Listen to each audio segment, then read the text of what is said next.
वाहिगुरु जी।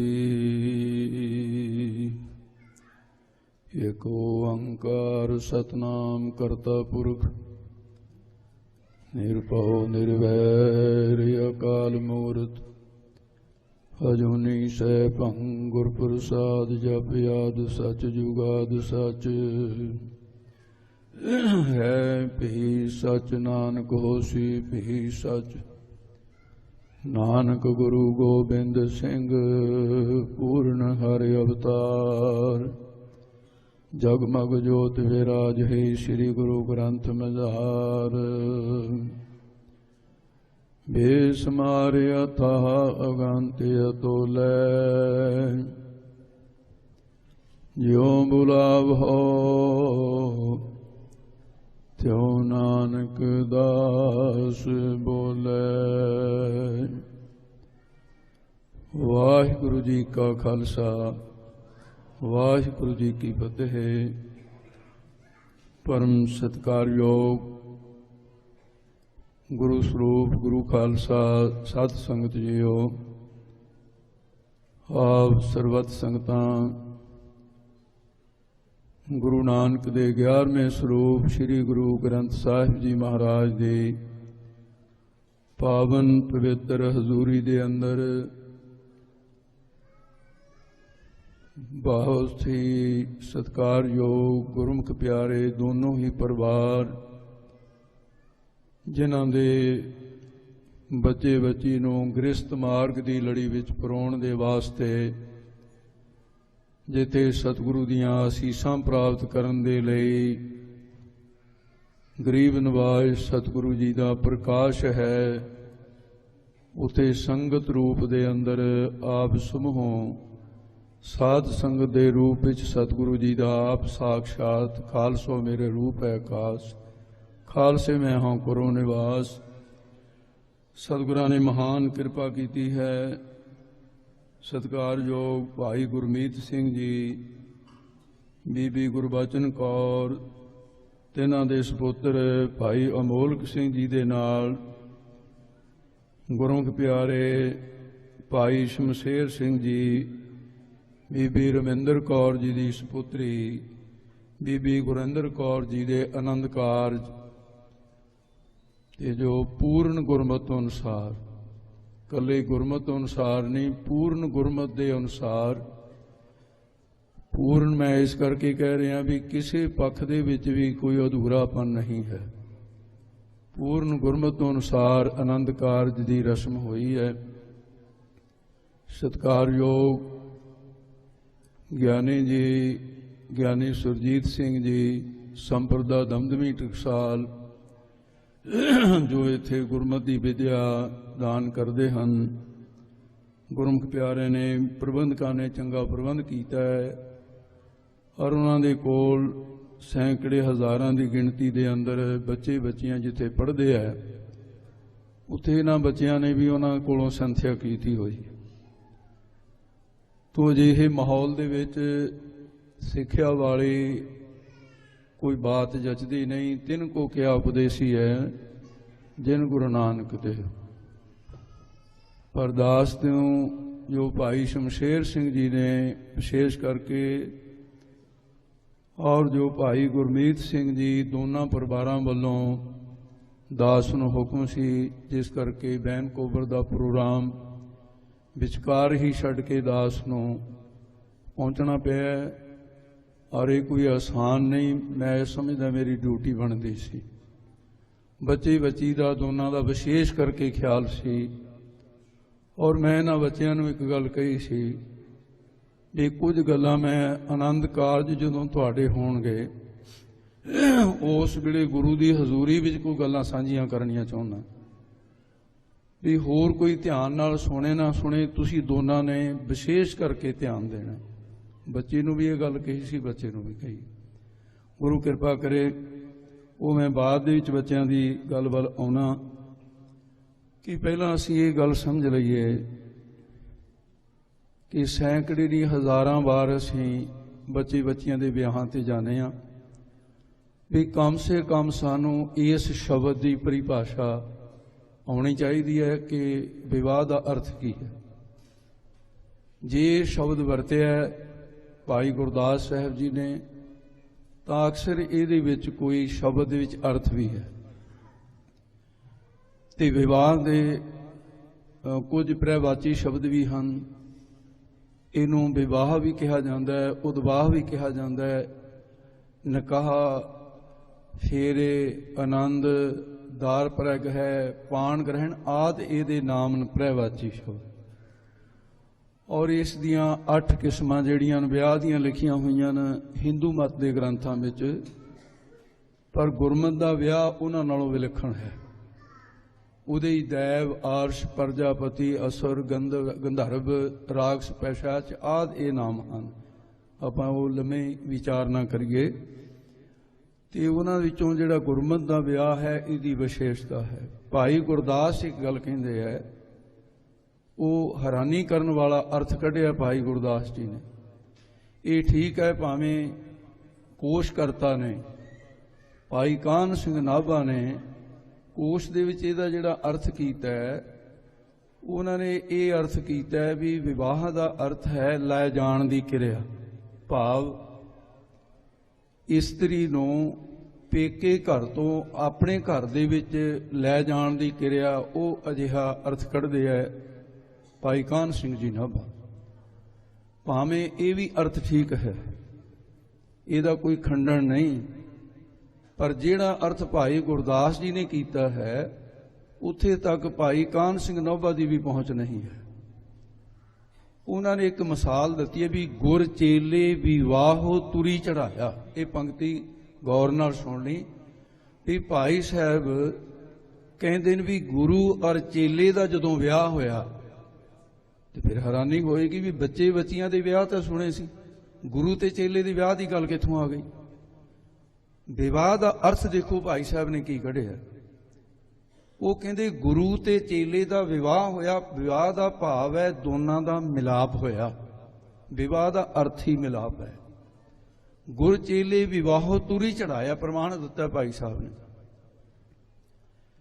ते मेल जिहड़ा है वो केवल तना का मेल, शरीरां का मेल कोई खास माना नहीं रखता।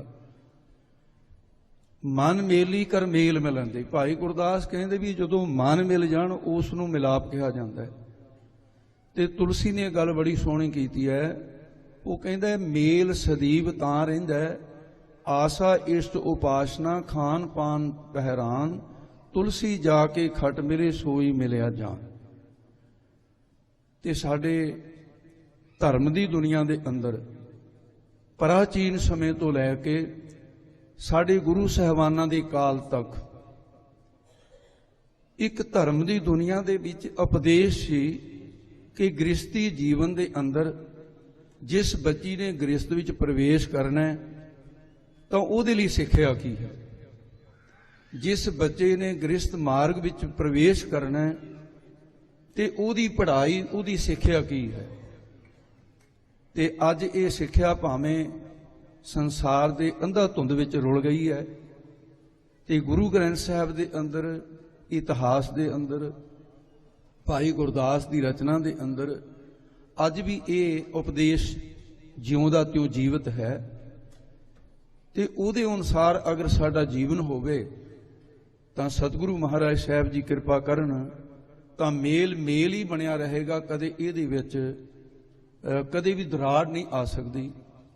मैं इहदे विच कुछ गमांडी प्रमाणां दे नाल आप दी गल शुरू करना ते 2 प्रमाण मैं त्रेते युग दे देंगा। उस तो बाद 6वें पातशाह गुरु हरगोबिंद साहब जी का ते गुरु नानक साहब जी का ते उदों बाद गुरबाणी के कुछ प्रमाणां नाल मैं गल आप जी दे नाल सांझी करनी चाहुंदा हां। ते जिस वेले प्रसंग है कि रामचंद्र विआहण वास्ते अयोध्या तो मिथिलापुरी के अंदर महाराजे जनक की धी दे नाल महाराजा दशरथ अपने पुत्र नूं विआहण वास्ते राम जी नूं गए है। ते इतिहास के तत्थ न कि सीता दीयां भैणां ने एक गल कही कि असीं उस इंसान नूं मिलना चाहुंदियां कि जिहदे घर पूरी जिंदगी साडी भैण ने बतीत करनी। आग्या लैके सीता ने रोकया कि ऐसा ना करो, आग्या लैके पहुंचियां। रामचंद्र जी दस्या गया कि कुछ भैणां मिलण वास्ते आईयां, कहंदे निरसंकोच आउण दिओ। उन्हें कहा जी असीं सीता दीयां भैणां तुहाडे कोलों कुछ सवाल पुछण वास्ते आईयां, तुसीं उहदा उत्तर दिओ, साडी तसल्ली हो जाए कि साडी भैण सदा सुखी रहेगी। राम जी कहण लगे सवाल क्या है? वो कहण लगी सवाल बड़ा सीधा जिहा कि तुसीं ये दसो, क्योंकि सानू पुरुष जाति दे उत्ते औरत जाति नूं हमेशा एक शिकायत है कि तुसीं साडे नाल बड़ी बेइंसाफी करदे हो। इसलिए भैण दी ममता इत्थे साडे तुहाडे कोल आया ही है कि सवाल बड़ा सीधा, ये दसो तुहाडे दिमाग विच, तुहाडी बुद्ध विच, तुहाडे ख्यालां दे विच औरत दा की स्थान है? सवाल है सीधा। ते राम जी ने ये उत्तर देण लग्या कोई बहुती देर नहीं लाई, कहण लगे भैणों ये तो सवाल ही बड़ा सीधा जिहा है और इहदा उत्तर भी बड़ा सीधा ही है। दसो ये कोई भी मनुख पत्नी तो पहला जदों विआहता जीवन नहीं है, जदों दा विआह नहीं होया तो अद्धा निशान है, पूरा है नहीं, अधूरा है। ते मैं हुण तक अधूरा सी। तुहाडी भैण दे नाल शादी होण तो बाद मैं इत्थों मिथिलापुरी तो अपनी नगरी विच जांगा और बड़े हौसले नाल जावांगा कि मैं हुण पूरा मर्द बन गया, मैं हुण अधूरा इंसान नहीं रहा, मैं पूरा इंसान बन गया। मेरे दिमाग विच इस्त्री दा यह स्थान है। चुप कर गईयां, कोई अगे उतर ना आया। जदों तुरन लगियां भगवान राम जी कहण लगे भैणों एक गल सुणियो, ते जिहड़ा सवाल तुसी मेरे ते कीता है कि मैनू भी हक है कोई सवाल करन दा कि नहीं, जां उत्तर देण लई मेरा हक सी? कहण लगे नहीं तुसी भी कर सकदे हो। कहण लगे फिर देखो अज समाज दी पाबंदी है, तुसी निरसंकोच मेरे तक आ गए सवाल पुछण, पर मैं तुहाडी भौण कोल जा नहीं ना सकदा, ते ना मैं अपने छोटे भरा नूं भेज सकदा भी जा वो उत्तर लैके आ। इस तो बेहतर है भी मेरे सवाल दा उत्तर तुसी लिया के दिओ, तुसी विचोलगी करो। ये दसो सवाल की है? कहंदे बस सवाल यही है, जाके सीता नूं कहो कि राम जी ने सवाल कीता है कि सीता तेरे दिमाग च पति का की स्थान है। सवाल बड़ा सीधा है, सवाल उही है। ये ना देखो कि यह प्रमाण त्रेते युग का है, हिंदू घराने का है, साढ़े खालसे के विआह कितों प्रमाण आ गए? एक दवैश होएगी निरी, सिक्ख्या कितों भी मिल सकती है। सीता दियां भैणां गईयां, सीता कहण लगी भैणे मिल आईयां, की वचन होया? कहण लगे आ वचन होया। सीता दियां अखां चों पटक पटक हंझू डिगे, कहणगे भैणा तू तां विआह ते पहले ही रोण लग गई। उन्हें कहा यह मजाक दा समा नहीं, ये बड़ा गूढ़ रहस्य की बात चलती है। अज तुहाडा पुछया होया सवाल जुगां तक समाज विच जाना है, ते राम जी का दिता होया उत्तर जुगां तक जाना है। ते हुण मेरे तो सवाल पुछया गया है ते उत्तर मेरा भी जुगां तक रहना है। कहण लगे उत्तर मंगया, सीता कहण लगी इहदा जवाब यह है कि औरत मेरे ख्यालों अनुसार, सीता कहती मैनू बाकी दी औरतों का नहीं पता, मेरा निश्चय कि औरत अपने आप विच कुछ नहीं, मर्द का परछावां है। जिवें मर्द कदे भी परछावे नूं नहीं छड्डदा, ते जदों औरत का ब्याह जिस मर्द नाल हो गया वो कदे भी उस मर्द का पैड़ा नहीं खड़ा नहीं छड्ड सकदी, क्योंकि वह परछावां है, परछावां उहदे नाल ही रहिंदा है हमेशा। मैं प्रण करदी हां कि राम का परछावां बन के इस संसार के अंदर दसांगी कि सीता राम का परछावां है। वो जंगल विच रहे, सीता जंगल विच रहेगी, ते वो संघासन ते रहे, सीता संघासन विच रहेगी। ये एक सिक्ख्या है। विआह होण तो बाद रामायण दे अंदर प्रसंग आउंदा ते तुरन लगियां सहेलियां इकट्ठियां होंदियां न, किसे बच्ची दे ख्याल वेखणे होण कि बच्ची किहो जी है, ओहदियां सहेलियां देखो भी कैसियां, किसे बच्चे दे ख्याल देखने होण कैसे न, ओहदा वातावरण देखो, ओहदे मित्र कैसे न, पता चल जाएगा। सीता दियां सखियां भी ऐसियां सन। सखियां ने एक गल कही जिहड़ी रामायण च लिखी है, कहण लगे हे भैणे वैसे तो तेनों सिक्ख्या की लोड़ नहीं, तेरे को असीं लैंदियां रहियां, पर अज साडा हक है कुछ कहण दा, तू सौहरे घर चली है। गसाई तुलसीदास लिखते हैं, कहते उन्होंने बोलिया तीन गल्लां, सास ससुर गुर सेवा करियो भैणे, ਇਹ ਤਿੰਨ ਵਿਅਕਤੀਆਂ ਦਾ ਵਿਸ਼ੇਸ਼ ਕਰਕੇ ਖਿਆਲ ਰੱਖੀ। ਇਹਨਾਂ ਤਿੰਨਾਂ ਨੂੰ ਪਰਮਾਤਮਾ ਦਾ ਰੂਪ ਜਾਣੀ, ਆਪਣੀ ਸੱਸ ਨੂੰ ਪਰਮਾਤਮਾ ਦਾ ਰੂਪ ਜਾਣੀ, ਸਹੁਰੇ ਨੂੰ ਪਰਮਾਤਮਾ ਦਾ ਰੂਪ ਜਾਣੀ, ਸਾਸ ਸਸੁਰ ਗੁਰ ਤੀਸਰਾ ਗੁਰੂ, ਇਹ ਤਿੰਨੇ ਪਰਮਾਤਮਾ ਦੇ ਰੂਪ ਨੇ। ਸਾਸ ਸਸੁਰ ਗੁਰ ਸੇਵਾ ਕਰਿਓ, ਇਹਨਾਂ ਦੀ ਰੱਜ ਕੇ ਸੇਵਾ ਕਰਨੀ ਹੈ। ਔਰ ਚੌਥੀ ਗੱਲ ਹੈ ਪਤੀ ਵਾਸਤੇ पत रुख लख। ये नहीं कि पति ने बहुत समझाउण तो भी नहीं मन्निया, जेड़े तेरी पति नूं जेड़ी गल पसंद होवे उहदा रुख देख के टल जाना है, कदे झगड़ा नहीं होण देना। सास ससुर गुर सेवा करियो, पत रुख लख आयस अनसरियो, आयस नम आग्या दे। अत सह प्रै सखी सियानी, नार धर्म सिख में मिर्दमानी। मिठी बाणी दे नाल तुलसी जी कहंदे ये सखियां ने सिखाया है। समा आया, राज पलटा होया, राम जी नूं बनवास जाना पै गया, ते सीता नाल बनवन ते तैयार हो गई। दशरथ ने धाम मार गया, पुत्री मेरी मजबूरी सी, मेरा वचन दिता सी, मेरा राम बन नूं चलिया, पर तैनूं तां बनवास किसी ने नहीं दिता, तू क्यों चली है? मैं तेरे पिता नूं कहा सी कि महाराजा जनक अज तक तेरी पुत्री सी सीता, अज तो बाद मेरी पुत्री है, मैं बर्दाश्त नहीं कर सकता कि पुत्री भी बना विच जावे। जवाब की सी पिता जी, इस घर विच सारे धर्म निभा रहे हैं। मेरी माता सुनैना ने कहा सी सीता पति दे नाल ही स्थान है, ते गुरु ग्रंथ साहिब संकल्प है, रूखो भोजन भूम सैन सखी प्रै संग सुख बिहां। पति दे नाल सुख है भावें उसका भोजन होवे। ते उस वेले रामचंद्र ने रोकिया सी, कहा सी एह ते अदक धर्म नहीं दूजा, सादर सास ससुर पद पूजा। राम जी ने कहा सी सीता तू इत्थे रह, सस सहुरे दी सेवा तो बड़ा धर्म कोई नहीं। ये दो प्रमाण त्रेते युग दे न। ते हुण आओ इस धर्म दे बानी, मैनूं इस गल दी खुशी है कि जिथे तुहाडे अपने गृहस्थी परिवार अपने वखरे वखरे परिवार है ना, उत्थे समुचे रूप दे विच अज मैं अपने टकसाली परिवार विच बैठा इन्हां बच्चे बच्ची नाल सीधे तौर ते गल कर रहे हैं। ये वो परिवार है गुरु गोबिंद सिंह साहब का बख्शिया सुखी वसै मोरू परिवारा, सेवक सिख सभे करतारा, सारा खालसा पंथ एक टब्बर है, एक परिवार है। पर ये एक विशेष जथेबंदी संप्रदा दमदमी टकसाल, ये दोनों परिवार इस संप्रदा दे। गुरु नानक साहब महाराज ने अपनी धर्म सपत्नी दे नाल कदी झगड़ा नहीं कीता, लेकिन माता सुलखणी ने कई बार कीता। माता सुलखणी दी मां ने कई बार कीता, सौरे ने कई बार कीता, पर गुरु साहब कदी बोले नहीं।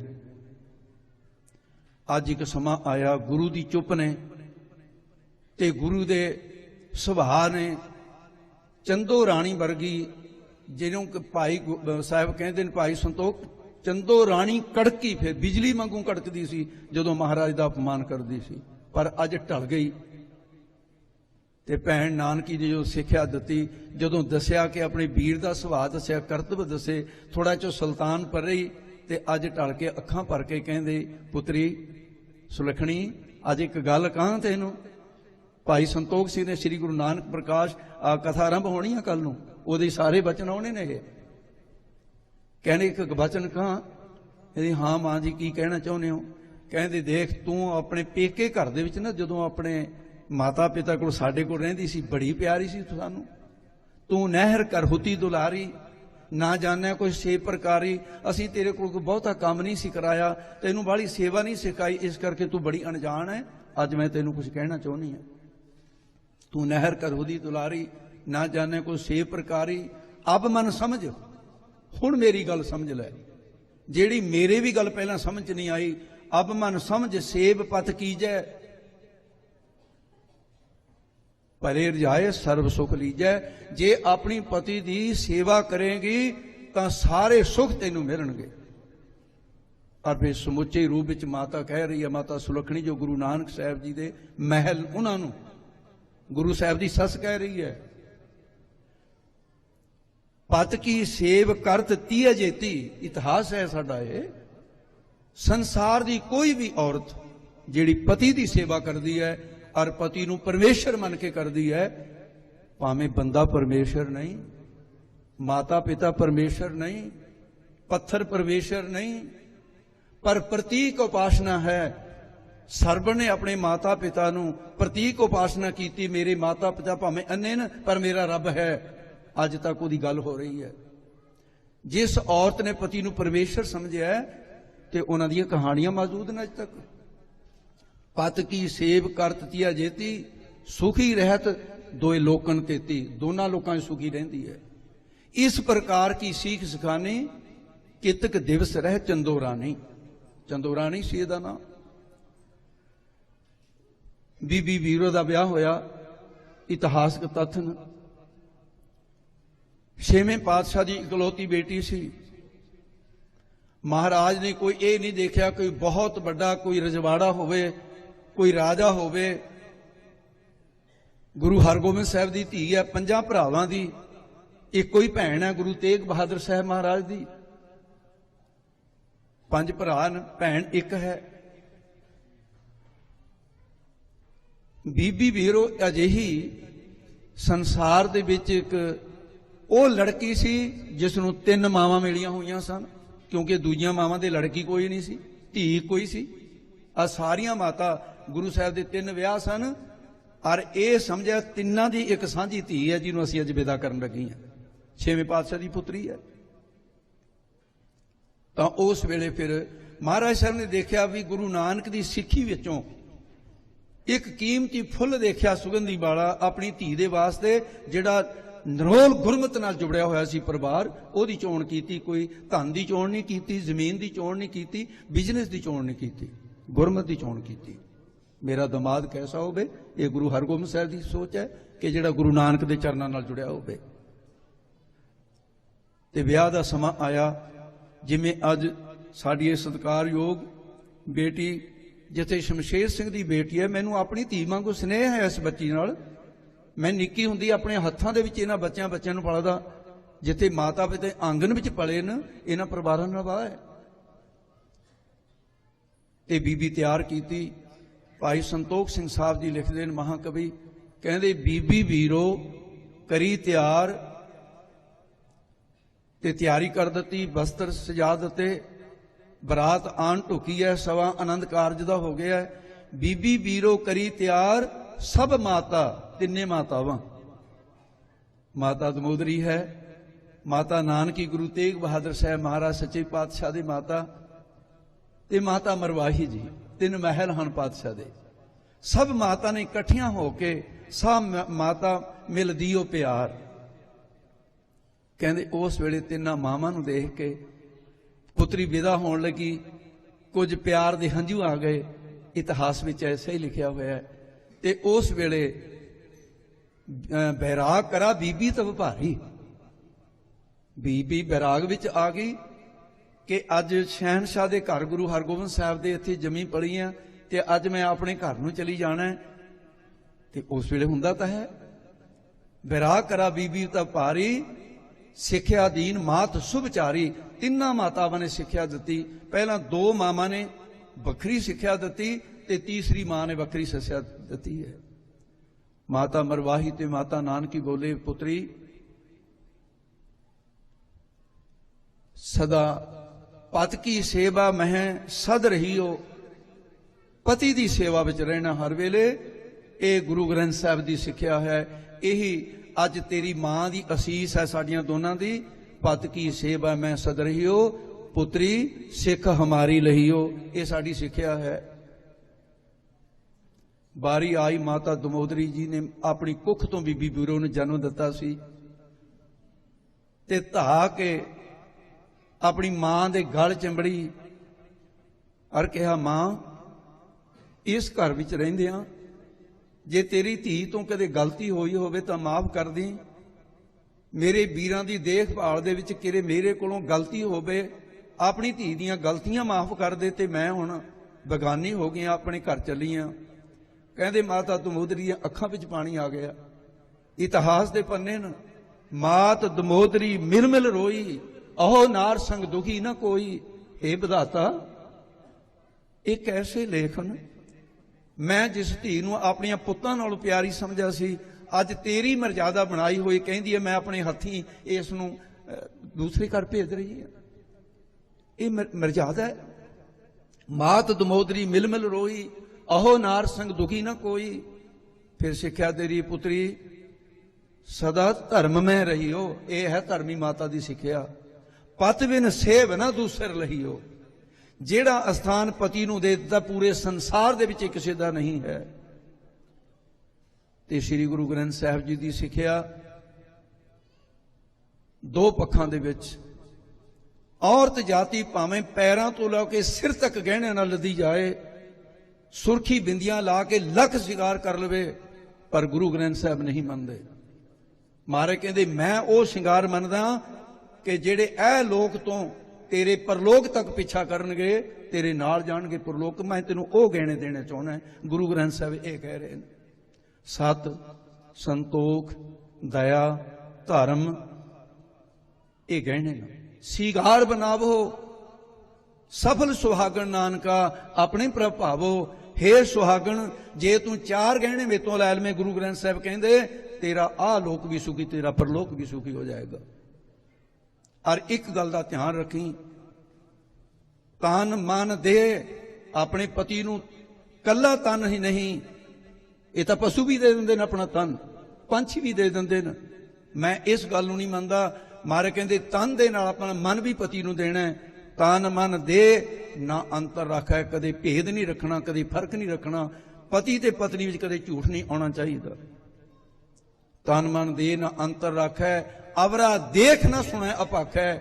ਗੁਰੂ ਗ੍ਰੰਥ ਸਾਹਿਬ ਕਹਿੰਦੇ ਨੇ ਪੁੱਤਰੀ, ਜੇ ਮੇਰੀ ਪੁੱਤਰੀ ਬਣੀਆਂ, ਮੇਰੇ ਸਾਹਮਣੇ ਆਨੰਦ ਕਾਰਜ ਕਰਾਏ ਨੇ, ਮੈਂ ਤੇਰੀ ਦਰਗਾਹ ਦੀ ਜਾਮਨੀ ਦਿੱਤੀ ਹੈ, ਤਾਂ ਫਿਰ ਮੇਰੀ ਸਿੱਖਿਆ ਲੈ ਕੇ ਜਾਈਂ ਤੇ ਮੈਲੀ ਦ੍ਰਿਸ਼ਟੀ ਦੇ ਨਾਲ ਕਿਸੇ ਮਰਦ ਵੱਲ ਨਹੀਂ ਦੇਖਣਾ, ਨਾ ਕਿਸੇ ਮਰਦ ਦੀ ਵਿਸ਼ੇ ਪ੍ਰਾਇਣ ਗੱਲ ਸੁਣਨੀ ਹੈ, ਨਾ ਬਚਨ ਕਹਿਣਾ, ਤੇ ਆਪਣੇ ਪਤੀ ਨੂੰ ਪਰਮੇਸ਼ਰ ਸਮਝਣਾ। ਧੰਨ ਗੁਰੂ ਨਾਨਕ ਸਾਹਿਬ ਕਹਿੰਦੇ ਨੇ, ਸੀਲ ਸੰਜਮ ਪ੍ਰੈ ਆਗਿਆ ਮਾਨੈ, ਤਿਸ ਨਾਰੀ ਕੋ ਦੁੱਖ ਨਾ ਜਮਾਨੈ। ਕਹੋ ਨਾਨਕ ਜਿਨ ਪਿਰੋ ਪਰਮੇਸ਼ਰ ਕਰ ਜਾਣਿਆ। ਧੰਨ ਸਤੀ, ਜਿਹੜੀਆਂ ਸਤੀਆਂ ਹਿੰਦੂ ਮਤ ਦੇ ਅਨੁਸਾਰ ਜਾ ਕੇ ਮੜੀਆਂ 'ਚ ਸੜਦੀਆਂ ਨੇ, ਮਹਾਰਾਜ ਕਹਿੰਦੇ ਮੈਂ ਸਤੀਆਂ ਨਹੀਂ ਮੰਨਦਾ ਉਹਨਾਂ ਨੂੰ। ਧੰਨ ਸਤੀ ਦਰਗ ਹੈ ਪ੍ਰਵਾਨਿਆ। ਇੱਥੋਂ ਤੱਕ ਹੋ ਸਕਦਾ ਹੈ ਮੇਰੀਆਂ ਬਹੁਤ ਸਾਰੀਆਂ ਬੱਚੀਆਂ ਨੂੰ, ਦੇਖੋ ਮੈਂ ਵੀ ਆਪਣੀ ਧੀ ਧੋਰੀ ਹੈ, ਮੈਨੂੰ ਆਪਣੀ ਧੀ ਦਾ ਉਹ ਨਕਸ਼ਾ ਯਾਦ ਹੈ ਕਿ ਤੋਰਨ ਵੇਲੇ ਮਾਤਾ ਪਿਤਾ ਦਾ ਮਨ ਕੈਸਾ ਹੋ ਜਾਂਦਾ ਹੈ। ਜਿਹਦੀ ਧੀ ਨਹੀਂ ਹੈ, ਜਿਹਦੇ ਕੋਲ, ਮੈਂ ਕਹਿ ਨਹੀਂ ਸਕਦਾ ਉਹਦੇ ਮਨ ਤੇ ਕੈਸੀ ਹੈ, ਪਰ ਸਾਡੇ ਧੀਆਂ ਵਾਲਿਆਂ ਦੇ ਮਨਾਂ ਦਾ ਸਾਨੂੰ ਪਤਾ ਹੈ, ਪ੍ਰੈਕਟੀਕਲ ਹੋਇਆ ਐਸਾ। ਪੁੱਤਰੀਆਂ ਹਮੇਸ਼ਾ ਪਿਆਰੀਆਂ ਹੁੰਦੀਆਂ ਨੇ। ਮੇਰੀਆਂ ਧੀਆਂ ਇਹ ਨਾ ਸਮਝਣ, ਮੈਂ ਆਪਣੀ ਬੇਟੀ ਨੂੰ ਕਿਹਾ ਸੀ ਕਿ ਪੁੱਤਰੀ, ਹਰ ਬਾਪ ਦੀ ਕੋਸ਼ਿਸ਼ ਹੁੰਦੀ ਹੈ ਕਿ ਸਭ ਤੋਂ ਸੁੰਦਰ ਵਰ ਮੈਂ ਆਪਣੇ ਧੀ ਦੇ ਵਾਸਤੇ ਲੱਭਾਂ। ਮੇਰੀ ਪਹੁੰਚ ਦੇ ਮੁਤਾਬਕ ਮੈਂ ਤੈਨੂੰ ਇਹ ਜਿਹੜਾ ਕਾਕਾ ਲੱਭਿਆ, ਇਹ ਕੱਲ ਆਪਣੇ ਮਾਤਾ ਪਿਤਾ ਦੇ ਗੋਦ ਹੁੰਦਾ ਸੀ। ਇਹ ਬੜੀ ਦੇਰ ਦੇ ਸਤਸੰਗੀ ਨੇ, ਮੈਂ ਗੁਰਸਿੱਖੀ ਦੇਖੀ ਹੈ, ਮੈਂ ਗੁਰਮਤ ਦੇਖੀ ਹੈ। ਸਰਦਾਰ ਗੁਰਚਰਨ ਸਿੰਘ ਟੋੜਾ 27 ਸਾਲ ਸ਼੍ਰੋਮਣੀ ਕਮੇਟੀ ਦੇ ਪ੍ਰਧਾਨ ਰਹੇ। ਉਹ ਆਨੰਦ ਕਾਰਜਾਂ ਤੇ ਆਏ ਸਨ, ਇਤਨਾ ਪ੍ਰਭਾਵਿਤ ਹੋ ਕੇ ਗਏ। ਅਸੀਂ ਇਹ ਕੋਈ ਭੇਦਭਾਵ ਨਹੀਂ ਸੀ ਰੱਖਿਆ ਕਿ ਬਰਾਤੀਆਂ ਨੂੰ ਕੇਵਲ ਲੰਗਰ ਛਕਾਇਆ ਜਾਏਗਾ। ਸਾਡੇ ਪਿੰਡ ਦੇ ਇਲਾਕੇ ਦੇ ਜਿੰਨੇ ਵੀ ਗਰੀਬ ਗੁਰਬੇ, ਸਾਰਿਆਂ ਦਾ ਇੱਕ ਥਾਂ ਤੇ ਲੰਗਰ ਸੀ, ਉੱਤੀ ਬਰਾਤੀਆਂ ਦਾ ਸੀ। ਸਾਧ ਸੰਗਤ ਜੀ, ਮੈਂ ਉਸ ਵੇਲੇ ਕਿਹਾ ਸੀ ਆਪਣੀ ਬੇਟੀ ਨੂੰ, ਉਹ ਮੈਂ ਆਪਣੀ ਧੀ ਸਮਝ ਕੇ ਅੱਜ ਗੁਰਿੰਦਰ ਕੌਰ ਨੂੰ ਕਹਿਣਾ, ਮੈਂ ਆਪਣੀ ਪੁੱਤਰੀ ਨੂੰ ਦੋ ਗੱਲਾਂ ਕਹੀਆਂ ਸੀ ਵਿਆਹ ਤੋਂ ਪਹਿਲਾਂ। ਬੇਟਾ, ਜੇ ਤੈਨੂੰ ਕਿਸੇ ਆਪਣੇ ਚਾਚੇ ਤਾਏ ਦੇ ਕੁੜੀਆਂ ਦੀ ਰੀਸ ਦੇ ਵਿੱਚ ਕੰਨਾਂ ਦੇ ਵਿੱਚ ਛੇਕ ਕੱਢ ਲੈਣਾ, ਤਾਂ ਤੇਰਾ ਭਰਾ ਤਾਂ ਆਨੰਦ ਕਾਰਜਾਂ ਤੇ ਹੋਊਗਾ, ਤੇਰਾ ਬਾਪ ਨਹੀਂ ਹੋਏਗਾ। ਲੜਕੀ ਨੇ ਨਿਭਾ ਦਿੱਤੀ ਗੱਲ। ਦੂਸਰੀ ਗੱਲ ਸੀ, ਆਨੰਦ ਕਾਰਜਾਂ ਤੋਂ ਪਹਿਲਾਂ 5 ਬਾਣੀਆਂ ਮੈਨੂੰ ਸੁਣਾਉਣੀਆਂ ਹੋਣਗੀਆਂ ਵੀ ਜਵਾਨੀ ਚੇਤੇ ਨੇ, ਬਾਣੀ ਚੇਤੇ ਹੈ, ਮੈਂ ਕਹਿ ਸਕਾਂ ਮੈਂ ਆਪਣੀ ਧੀ ਨੂੰ ਬਾਣੀ ਦਾ ਦਾਜ ਦਿੱਤਾ ਹੈ। ਇਹ ਮੈਨੂੰ ਪੁੱਤਰੀ ਨੇ ਇਹ ਵੀ ਪਰਨ ਪੂਰਾ ਕਰ ਦਿੱਤਾ। ਮੈਂ ਕਿਹਾ ਇੱਕ ਗੱਲ ਕਹੂੰਗਾ ਤੈਨੂੰ, ਨੰਦਾ ਤੇ ਬੈਠੀ ਨੂੰ, ਉਹ ਉਸ ਵੇਲੇ ਧਿਆਨ ਨਾਲ ਸੁਣ ਲੈ। ਸਾਰੇ ਲੋਕ ਹੈਰਾਨ ਸਨ ਵੀ ਐਸੀ ਕਿਹੜੀ ਗੱਲ ਹੈ ਜਿਹੜੀ ਕੁੜੀ ਨੂੰ ਉਸ ਵੇਲੇ ਕਹਿਣੀ ਹੈ। ਮੈਂ ਕਿਹਾ ਬੇਟਾ ਬਾਬਾ ਅਤਰ ਸਿੰਘ ਜੀ ਦਾ ਇੱਕ ਬਚਨ ਸੀ, ਕਿਸੇ ਆਨੰਦ ਕਾਰਜ ਦੇ ਸੰਤ ਬਾਬਾ ਅਤਰ ਸਿੰਘ ਜੀ ਮਸਤੂਆਣੇ ਵਾਲੇ ਗਏ ਸਨ। ਉਹ ਬਚਨ ਉਹਨਾਂ ਮਹਾਂਪੁਰਖਾਂ ਦਾ ਮੈਨੂੰ ਬੜਾ ਚੰਗਾ ਲੱਗਿਆ। ਸੰਤ ਲਖਵੀਰ ਸਿੰਘ ਜੀ ਨੇ ਰਤਵਾੜੇ ਵਾਲਿਆਂ ਨੇ ਸੁਣਾਇਆ ਸੀ। ਉਹਨਾਂ ਨੇ ਕਿਹਾ ਸੀ ਉਹੀ ਬੇਨਤੀ ਮੈਂ ਕਰਦਾ ਕਿ ਬੇਟਾ ਤੂੰ ਆਪਣੇ ਘਰ ਚੱਲੀ ਹੈ। ਅਸਲ ਦੇ ਵਿੱਚ ਬੇਗਾਨਾ ਘਰ ਮਾਤਾ ਪਿਤਾ ਦਾ ਸੀ, ਤੈਨੂੰ ਅੱਜ ਆਪਣਾ ਘਰ ਮਿਲ ਗਿਆ। ਆਪਣੇ ਘਰ ਖੁਸ਼ੀ ਖੁਸ਼ੀ ਜਾਈਦਾ, ਰੋਂਦਿਆਂ ਨਹੀਂ। ਬੇਟੀ ਨੂੰ ਕਿਹਾ ਸੀ ਪੁੱਤਰੀ ਤੇਰੀਆਂ ਅੱਖਾਂ ਵਿੱਚ ਹੰਝੂ ਨਹੀਂ ਹੋਣੇ ਚਾਹੀਦੇ। ਸਾਧ ਸੰਗਤ ਜੀ ਜਿਸ ਵੇਲੇ ਬੇਟੀ ਨੂੰ ਤੋਰਨ ਲੱਗੇ ਤਾਂ ਮੇਰੀ ਪੁੱਤਰੀ ਨੇ, ਕਿਉਂਕਿ ਸੰਕੋਚ ਵੀ ਸੀ, ਪਰਿਵਾਰ ਖੜੇ ਨੇ ਦੋਨੋਂ, ਗਲ ਲਾ ਕੇ ਮੇਰੇ ਕੰਨ 'ਚ ਕਹਿੰਦੀ ਪਿਤਾ ਜੀ ਦੇਖ ਲਓ ਮੇਰੇ ਅੱਖਾਂ 'ਚ ਪਾਣੀ ਤਾਂ ਨਹੀਂ। ਮੈਂ ਕਿਹਾ ਪੁੱਤ ਤੇਰੇ ਤਾਂ ਨਹੀਂ, ਪਰ ਬਾਪ ਦੇ ਆਉਣ ਵਾਲੇ ਜਲਦੀ ਦੇ ਕੇ ਬਹਿ ਜਾ। ਤੇਰੇ ਨਹੀਂ ਹੈ, ਤੇਰੇ ਮਾਮੇ ਦੇ ਆਉਣ ਵਾਲਾ ਸਰਦਾਰ ਹਰਫੂਲ ਸਿੰਘ ਬਰਾੜ, ਉਹ ਹਾਈ ਕੋਰਟ ਦੇ ਜੱਜ ਸਨ, ਕੋਲ ਖੜੇ ਕਹਿੰਦਾ ਜੀ ਜਲਦੀ ਕਰੋ ਵੀ ਮੇਨ ਤੋਂ ਹੁਣ ਬੇਵਸ ਹੋ ਗਏ। ਮੋਹ ਹੈ, ਪਿਆਰ ਹੁੰਦਾ ਹੈ। ਤੋ ਇਸ ਕਰਕੇ ਬੇਟਾ ਇੱਕ ਤਾਂ ਰੋਣਾ ਨਹੀਂ, ਇਹ ਮੇਰੀ ਬੇਨਤੀ ਹੈ। ਦੂਸਰੀ ਭਾਈ ਸਾਹਿਬ ਹੁਣ ਤੁਹਾਡੇ ਲਈ ਹੈ ਸਿੱਖਿਆ। ਤੁਹਾਨੂੰ ਪਤਾ ਹੈ ਵੀ ਬੰਦੇ ਨੂੰ ਮੂਹਰੇ ਕਿਉਂ ਕੀਤਾ ਜਾਂਦਾ, ਬੀਬੀ ਨੂੰ ਪਿੱਛੇ ਕਿਉਂ ਕੀਤਾ ਜਾਂਦਾ। ਸ਼ਾਇਦ ਲੋਕ ਤਾਂ ਸਮਝਦੇ ਹੋਣਗੇ ਵੀ ਬੀਬੀ ਛੋਟੀ ਹੁੰਦੀ ਹੈ ਤਾਂ ਕਰਕੇ ਪਿੱਛੇ ਕੀਤਾ ਜਾਂਦਾ ਹੈ। ਨਹੀਂ ਨਹੀਂ, ਮਰਦ ਕਿੱਡਾ ਹੀ ਸੂਰਮਾ ਹੋਵੇ, ਕਿਸੇ ਮੈਦਾਨ ਚਲਿਆ ਜਾਵੇ, ਜੇ ਉਹਦੀ ਪਿੱਠ ਨਾ ਕੋਈ ਸਾਂਭਣ ਵਾਲਾ ਹੋਵੇ, ਮਰਦ ਮਾਰ ਖਾ ਜਾਂਦਾ ਹੈ। ਅੱਜ ਤੈਨੂੰ ਤੇਰੀ ਪਿੱਠ ਸਾਂਭਣ ਵਾਲਾ ਮਿਲਿਆ ਹੈ। ਗੁਰੂ ਗ੍ਰੰਥ ਸਾਹਿਬ ਦੀ ਹਜ਼ੂਰੀ 'ਚ ਤੂੰ ਮੂਹਰੇ ਮੂਹਰੇ ਤੁਰਿਆ ਹੈ, ਤੇਰੀ ਪਿੱਠ ਦੀ ਰਾਖੀ ਕਰਨ ਵਾਲਾ ਤੈਨੂੰ ਕਿ ਰਾਖਾ ਐਸਾ ਮਿਲਿਆ ਕਿ ਮਰਦਾ ਫਿਕਰ ਨਾ ਕਰੀ, ਤੇਰੀ ਕਦੇ ਪਿੱਠ ਤੇ ਆਂਚ ਨਹੀਂ ਆਏਗੀ। ਤਕੜਾ ਹੋ ਕੇ ਕ੍ਰਿਸਤੀ ਇਹ ਲੜਾਈ ਹੈ, ਦੁੱਖਾਂ ਸੁੱਖਾਂ ਦੀ ਇਹ ਸਾਂਝ ਹੈ। ਔਰ ਜੋ ਸਤਿਗੁਰੂ ਗੁਰੂ ਗੋਬਿੰਦ ਸਿੰਘ ਸਾਹਿਬ ਮਹਾਰਾਜ ਨੇ ਸਿੱਖਿਆ ਦਿੱਤੀ ਹੈ ਕਿ ਨਿਜ ਨਾਰੀ ਕੇ ਸਾਥ ਨਿਹੋ ਤੁਮ ਨਿਤ ਬਢਈਓ, ਪਰ ਨਾਰੀ की सेज भूल सुपने होना चाहिए। जेकर कहे हैं प्यारड़े तुद न छोड़ा मूल, हर छोड़न से दुर्जन पड़े दोजक के। एक परन कराया जाता है कि जे तैनू निर्दोष नू मैं छड्डां तां नरकां दे विच आके दुख सहां। ਇਹ ਜਿਹੜਾ 2 गज ਦਾ ਬਸਤਰ ਤੁਹਾਡੇ ਦੋਨਾਂ ਦੇ ਵਿਚਾਲੇ ਹੈ, ਇਹਨੂੰ ਬਸਤਰ ਨਾ ਸਮਝਣਾ। ਇਹ ਜ਼ਿੰਦਗੀ ਭਰ ਦੇ ਲਈ ਤੁਹਾਨੂੰ ਜੋੜਨ ਦਾ ਪ੍ਰਤੀਕ ਹੈ। ਤੇ ਇਸ ਕਰਕੇ ਭਾਈ ਇਹ ਦਾਸ ਦੀ ਵੀ ਬੇਨਤੀ ਹੈ, ਬਾਕੀ ਦੀਆਂ ਬੀਬੀਆਂ ਨੂੰ ਬੇਨਤੀ ਹੈ। ਸਿੱਖ ਜਗਤ ਦੇ ਆਨੰਦ ਕਾਰਜ ਬਹੁਤ ਫਰਕ ਹੈ। ਇੱਥੇ ਕੇਵਲ ਵਿਆਹ ਹੋ ਸਕਦਾ ਤੇ ਵਿਆਹ ਟੁੱਟ ਨਹੀਂ ਸਕਦਾ ਕਦੇ ਵੀ। ਔਰ ਹੈਰਾਨੀ ਹੈ, ਸੱਚੀ ਅਦਾਲਤ 'ਚ ਵਿਆਹ ਹੋਏ ਵੇ ਦੁੱਖ ਦੇ ਨਾਲ ਹਿਰਦਾ ਫਟਦਾ ਤੇ ਝੂਠੀਆਂ ਅਦਾਲਤਾਂ ਜਾ ਕੇ ਤੋੜ ਲੈਂਦੇ ਹੋ। ਕਿੱਥੇ ਹੋਏਗਾ ਲੇਖਾ? ਨਹੀਂ ਭਾਈ, ਨਿਭਾਉਣਾ ਹੈ। ਔਰ ਇੱਕ ਗੱਲ ਇੱਕ ਦਾਨੇ ਨੇ ਕਹੀ ਸੀ, ਇੱਕ ਕਾਕੇ ਨੂੰ ਕਹੀ ਸੀ, ਉਹ ਮੈਂ ਕਾਕਾ ਜੀ ਤੁਹਾਨੂੰ ਵੀ ਕਹਿਣਾ। ਉਹਨੇ ਪੁੱਛਿਆ ਕਿ ਇੰਗਲਿਸ਼ ਦਾ ਪ੍ਰੋਫੈਸਰ ਸੀ ਸਰਦਾਰ ਤੇਜਾ ਸਿੰਘ ਜੀ, ਇਹ ਮੇਰੇ ਨਾਲ ਉਹਨਾਂ ਦਾ ਵੈਦਿਕ ਦੇ ਰਿਸ਼ਤੇ, ਮੇਰੇ ਉਸਤਾਦ ਵੀ ਨੇ। ਐਮਏ ਦਾ ਇੱਕ ਵਿਦਿਆਰਥੀ ਪੁੱਛਦਾ, ਸਰ ਮੇਰਾ ਵਿਆਹ ਹੋ ਗਿਆ, ਵਿਆਹ ਹੋਣ ਵਾਲਾ ਹੈ, ਤੁਸੀਂ ਹੋਰ ਸਿੱਖਿਆ ਦਿੱਤੀ ਹੈ, ਮੈਨੂੰ ਕੋਈ ਸਿੱਖਿਆ ਦਿਓ, ਲੈਸਨ ਦਿਓ। ਕਹਿੰਦੇ ਕਾਕਾ ਇੱਕ ਗੱਲ ਸੁਣ ਲੈ, ਕਹਿੰਦੇ ਦੁਨੀਆ ਦਾ ਹਰ ਸਾਜ਼ ਪਹਿਲਾਂ ਸੁਰ ਕਰੀਦਾ ਤੇ ਫੇਰ ਵਜਾਈਦਾ। ਕਹਿੰਦੇ ਜੀ ਠੀਕ ਹੈ, ਇਹ ਮੈਂ ਸਮਝਦਾ। ਕਹਿੰਦੇ ਬਸ ਦੁਨੀਆ ਦਾ ਇੱਕੋ ਹੀ ਸਾਜ਼ ਹੈ ਜਿਹੜਾ ਕਦੇ ਸੁਰ ਨਹੀਂ ਹੋਇਆ, ਆਪਾਂ ਵਜਾਈਦਾ। ਇਹ ਸੁਰ ਨਹੀਂ ਹੁੰਦਾ ਕਿਤੇ ਸੁਰ ਕਰਦਾ ਕਰਦਾ ਤਾੜਾਂ ਨਾ ਤੋੜ ਲਈ ਇਹਦੀਆਂ। ਇਹ ਜਿਹਾ ਜਿਹਾ ਹੈ ਉਸੇ ਤਰ੍ਹਾਂ ਵਜਾਈਦਾ। ਕੁਛ ਆਪਣੇ ਆਪ ਨੂੰ ਬਦਲ ਤੇ ਕੁਛ ਜੀਵਨ ਸਾਥੀ ਨੂੰ ਬਦਲ। ਔਰ ਕਦੇ ਇਹ ਨਾ ਸਮਝ ਔਰਤ ਤੇਰਾ ਇੱਕ ਹਿੱਸਾ ਹੈ, ਇਸ ਤੋਂ ਬਿਨਾਂ ਤੂੰ ਅਧੂਰਾ ਸੀ। ਅਰਧ ਸਰੀਰੀ ਨਾਰ ਨੇ ਛੋੜਿਆ। ਐਵੇਂ ਨਹੀਂ ਕਿਹਾ ਮਹਾਰਾਜ, ਅਰਧੰਗਨੀ ਕਿਉਂ ਕਿਹਾ? ਜਿਸਮ ਦਾ ਅੱਧਾ ਅੰਗ। ਤੇ ਫਿਰ ਅੱਧੇ ਅੰਗ ਦਾ ਸਤਿਕਾਰ ਕਿਵੇਂ ਕਰੀਦਾ? ਜਿਵੇਂ ਅਸੀਂ ਆਪਣੇ ਸਰੀਰ ਦੀ ਸੰਭਾਲ ਕਰਦੇ ਹਾਂ। 10 ਪਾਤਸ਼ਾਹ ਦੀ ਅੰਮ੍ਰਿਤਮਈ ਬਾਣੀ ਦੇ ਵਿੱਚੋਂ ਇੱਕ ਗੱਲ ਕਹਿ ਕੇ ਮੈਂ ਆਪਣੇ ਵਿਚਾਰਾਂ ਨੂੰ ਵਿਸ਼ਰਾਮ ਦੇਣਾ। ਜੇ ਮੇਰਾ ਟਾਈਮ ਅਨਾਉਂਸ ਨਹੀਂ ਕੀਤਾ ਤਾਂ ਮੈਨੂੰ ਵੀ ਬਾਹਲਾ ਨਜਾਇਜ਼ ਫਾਇਦਾ ਨਹੀਂ ਲੈਣਾ ਚਾਹੀਦਾ। ਢਾਡੀ ਸਿੰਘਾਂ ਨੇ ਵੀ ਪਿੱਛੋਂ ਆਪਣੀ ਹਾਜ਼ਰੀ ਭਰਨੀ ਆ। ਬੜਾ ਸੋਹਣਾ ਢਾਡੀ 12 ਗਾਇਨ ਕਰਦੇ ਨੇ, ਪਰ ਤੁਹਾਡਾ ਮਾਹੌਲ ਦੇਖ ਕੇ ਤੇ ਇਸ ਤਰ੍ਹਾਂ ਦਾ ਵਾਤਾਵਰਨ ਦੇਖ ਕੇ ਕੋਈ ਖੁਸ਼ੀ ਹੈ ਹਿਰਦੇ ਵਿੱਚ ਕਿ ਮੈਨੂੰ ਵੈਨਕੂਵਰ ਤੋਂ ਆਪਣਾ ਪ੍ਰੋਗਰਾਮ ਵਿਚਾਲੇ ਛੱਡ ਕੇ ਆਉਣ ਦਾ ਕੋਈ ਦੁੱਖ ਨਹੀਂ, ਪਰ ਮੈਨੂੰ ਹੌਸਲਾ ਤੁਹਾਡੇ ਦਰਸ਼ਨ ਕਰਕੇ।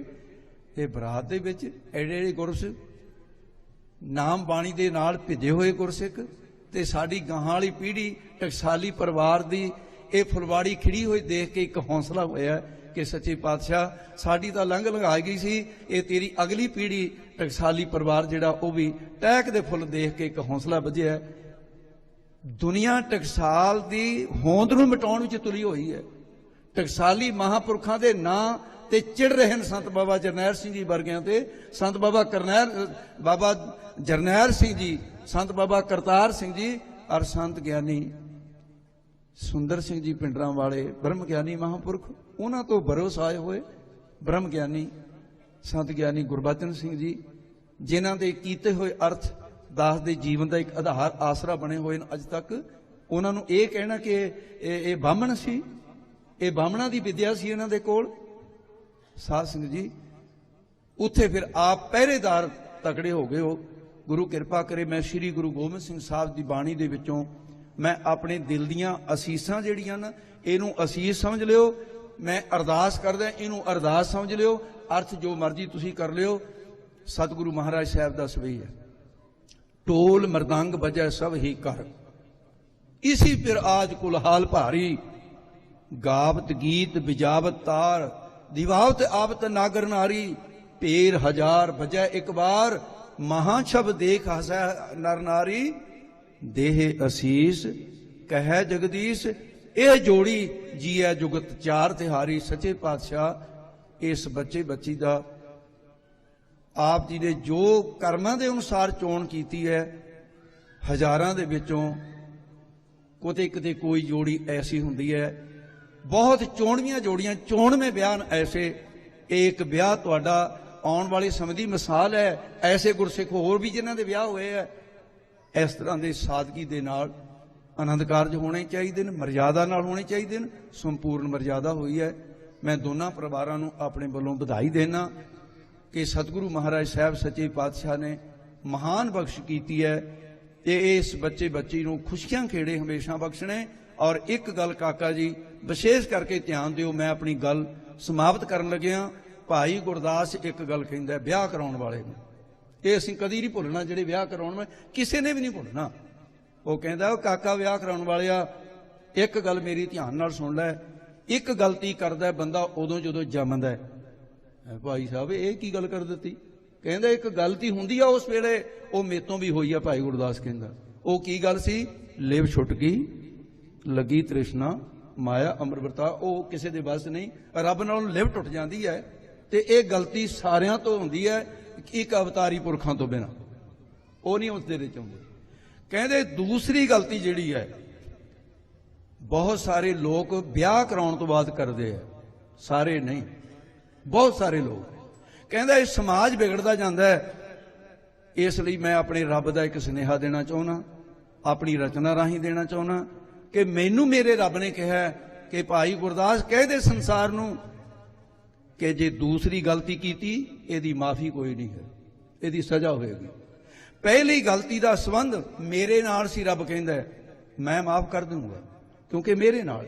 ਗੁਰੂ ਐਸਾ ਕਰਦਾ ਰਿਹਾ, ਕਹਿੰਦਾ ਜਿਹੜੀ ਗੱਲ ਮੇਰੇ ਨਾਲ ਸੰਬੰਧਿਤ ਹੈ ਮੈਂ ਮਾਫ ਕਰ ਦੇਣਾ, ਪਰ ਜਿਹੜੀ ਮੇਰੇ ਗੁਰਸਿੱਖ ਦੇ ਨਾਲ ਸੰਬੰਧ ਹੈ ਮੈਂ ਵੀ ਮਾਫ ਕਰ ਸਕਦਾ। ਗੁਰਸਿੱਖ ਮਾਫ ਕਰ ਦਿੰਦਾ, ਮੈਂ ਕਰਦਾ। ਸੈਂਕੜੇ ਸਾਖੀਆਂ ਰੱਬ ਕਹਿੰਦਾ ਇਹ ਸੰਬੰਧ ਮੇਰੇ ਨਾਲ ਸੀ, ਤੂੰ ਮੈਨੂੰ ਵਿਸਾਰ ਦਿੱਤਾ, ਮੈਂ ਤੈਨੂੰ ਮਾਫ ਕਰ ਦਿੱਤਾ। ਜਦੋਂ ਵੀ ਸ਼ਰਨ ਆ ਗਿਆ ਮੈਂ ਉਦੋਂ ਹੀ ਬਖਸ਼ ਦਿੱਤਾ, ਭਾਵੇਂ ਵਕਤ ਦੇ ਅਖੀਰ ਜਾ ਕੇ ਮੇਰੀ ਸ਼ਰਨ ਵਿੱਚ ਆ ਜਾਈਂ। ਪਰ ਦੂਸਰੀ ਵਿਆਹ ਤੋਂ ਬਾਅਦ ਜਿਹੜੀ ਗਲਤੀ ਉਹ ਕੀ ਹੈ? ਹੁਣ ਭਾਈ ਗੁਰਦਾਸ ਦੀ ਰਚਨਾ ਚੋਂ ਇਹਦੇ ਨਾਲ ਹੀ ਮੈਂ ਸਮਾਪਤੀ ਕਰਦਾ। ਕਹਿੰਦਾ ਕਾਮਣ ਕਾਮਣੀ ਆਰੇ, ਕੀਤੋ ਕਾਮਣ ਕੰਤ ਪਿਆਰੇ, ਓਏ ਜੰਮੇ ਸਾਈਂ ਵਿਸਾਰਿਆ, ਵਿਆਹਿਆ ਮਾਂ ਪਿਓ ਵਿਸਾਰੇ। ਜਦੋਂ ਤੋਂ ਵਿਆਹ ਤੋਂ ਬਾਅਦ ਵੱਖ ਹੋਵੇ ਪੁੱਤ ਰੰਨ ਲੈ, ਮਾਂ ਪਿਓ ਦੇ ਉਪਕਾਰ ਵਿਸਾਰੇ। ਇੱਕ ਪ੍ਰਕਰਨ ਹੈ ਤੇ ਸਮਾਂ ਕਿਤੇ ਬਣਦਾ ਹੀ ਰਹਿੰਦਾ ਹਰ ਸਾਲ, ਤੇ ਉਹ ਲੜੀਵਾਰ ਕਥਾ ਚਲਦੀ ਕਰਕੇ ਮੇਰੀ ਮਜਬੂਰੀ ਹੁੰਦੀ ਹੈ, ਨਹੀਂ ਕਿਤੇ ਇੱਕ ਪ੍ਰਕਰਨ ਤੇ ਗੱਲ ਕਰਨੀ ਹੋਵੇ। ਅੱਜ ਨੇਕ ਪੁੱਤਰ ਜੰਮਣ ਤੋਂ ਕਿਉਂ ਬੰਦ ਹੋ ਗਏ? ਸਿੱਖਿਆ ਹੀ ਨਹੀਂ ਰਹੀ। ਭਾਈ ਗੁਰਦਾਸ ਨੇ ਇਸ ਪ੍ਰਕਰਨ ਦੀ ਸਿੱਖਿਆ ਦਿੱਤੀ ਹੈ, ਜਨਮ ਤੋਂ ਲੈ ਕੇ ਵੱਡਾ ਹੋਣ ਤੱਕ ਉਹ ਸਿੱਖਿਆ ਲੋਕਾਂ ਵਿੱਚ ਜਾਵੇ, ਔਰਤ ਜਾਤੀ ਵੀ ਜਾਵੇ, ਮਰਦ ਜਾਤੀ ਵਿੱਚ ਜਾਵੇ। ਤੇ ਭਾਈ ਗੁਰਦਾਸ ਕਹਿੰਦਾ ਜੇ ਤੂੰ ਵਿਆਹ ਤੋਂ ਬਾਅਦ ਆਪਣੀ ਮਾਤਾ ਪਿਤਾ ਦਾ ਨਿਰਾਦਰ ਕੀਤਾ, ਰੱਬ ਕਹਿੰਦਾ ਮੈਂ ਨਹੀਂ ਬਖਸ਼ਾਂਗਾ, ਫਿਰ ਇਹਦੀ ਸਜ਼ਾ ਹੋਏਗੀ। ਅੱਜ ਬਿਰਧ ਅਵਸਥਾ ਦੇ ਵਿੱਚ ਜੋ ਹਾਲਤ ਸਾਡੀ ਸਮਾਜ ਦੀ ਹੋ ਰਹੀ ਹੈ ਉਹ ਨਲਾਇਕ ਪੁੱਤਰਾਂ ਦੇ ਕਾਰਨ ਹੈ। ਇਹਦਾ ਮਤਲਬ ਬੇਟਾ ਜੀ ਇਹ ਵੀ ਨਹੀਂ ਅਮੋਲਕ ਸਿੰਘ ਕਿ ਮੈਨੂੰ ਤੇਰੇ ਤੇ ਕੋਈ ਸ਼ੱਕ ਹੈ, ਮੈਨੂੰ ਵਿਸ਼ਵਾਸ ਹੈ ਪੂਰਨ ਤੇਰੇ ਤੇ। ਮਾਤਾ ਪਿਤਾ ਨੇ ਦੋਨਾਂ ਨੇ ਰਲ ਕੇ ਸਰੀਰ ਪੈਦਾ ਕੀਤਾ ਤੇ ਫਿਰ ਮਾਂ ਦੀ ਸੇਵਾ ਦੇ ਲਈ ਤੇਰਾ ਅੱਧਾ ਸਰੀਰ ਦੂਸਰੇ ਪਾਸੇ ਰਹੇਗਾ ਮਾਂ ਦੀ ਸੇਵਾ ਲਈ, ਕਿਉਂਕਿ ਬਹੁਤ ਸੇਵਾਵਾਂ ਐਸੀਆਂ ਨੇ ਜਿਹੜੀਆਂ ਔਰਤ ਦੀ ਸੇਵਾ ਔਰਤ ਹੀ ਕਰ ਸਕਦੀ ਹੈ ਤੇ ਬਾਪੂ ਦੀ ਸੇਵਾ ਤੈਂ ਕਰਨੀ। ਤੇ ਇਹ ਇੱਕ ਧਰਮ ਬਣ ਜਾਂਦਾ ਹੈ। ਗੁਰੂ ਕਿਰਪਾ ਕਰੇ। ਇਹਦੇ ਨਾਲ ਹੀ ਮੈਂ ਆਪਣੇ ਇਸ ਬੱਚੀ ਦੇ ਲਈ ਗੁਰੂ ਦੇ ਚਰਨਾਂ 'ਚ ਅਰਦਾਸ ਕਰਦਾ, ਗਰੀਬ ਨਵਾਜ਼ ਜਿੱਥੇ ਐਡੀ ਕਿਰਪਾ ਕੀਤੀ ਹੈ, ਗ੍ਰਸਤ ਜੀਵਨ ਦੇ ਅੰਦਰ ਖੁਸ਼ੀਆਂ ਤੇ ਖੇੜੇ ਰਹਿਣ ਤੇ ਆਪਣੀ ਕਿਰਪਾ ਬਣਾਈ ਰੱਖਣੀ, ਭੁੱਲਾਂ ਚੁੱਕਾਂ ਦੀ ਖਿਮਾ ਕਰਨੀ ਜੀ। ਫਤਿਹ ਦੀ ਸਾਂਝ ਕਰੋ। ਵਾਹਿਗੁਰੂ ਜੀ ਕਾ ਖਾਲਸਾ, ਵਾਹਿਗੁਰੂ ਜੀ ਕੀ ਫਤਿਹ।